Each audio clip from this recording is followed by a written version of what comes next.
Okay, so I just finished cleaning up the rear frame. I just used a gunk degreaser and water and the Scotch-Brite pad, and then I dried it off.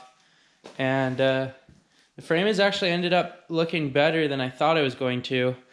I'm not sure I'm gonna actually end up painting this whole thing. I know that when I chop this section to get my hoop on there for my seat, I know that that right there will need some paint work. Probably have to cut it here, then paint. And I was thinking maybe I could grind down some of these and paint these welds.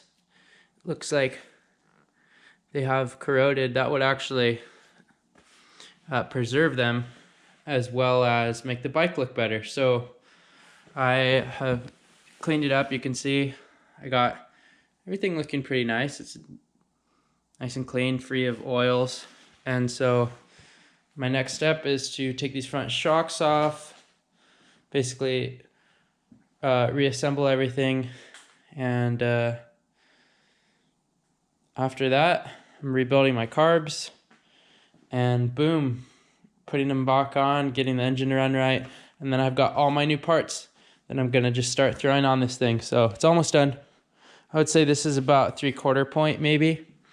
A lot of the hard work has been done. Now I'm just putting the bike together how I want it, custom. And that's it. So let's see how this goes tomorrow. I'm gonna try and bend this pipe here into a hoop.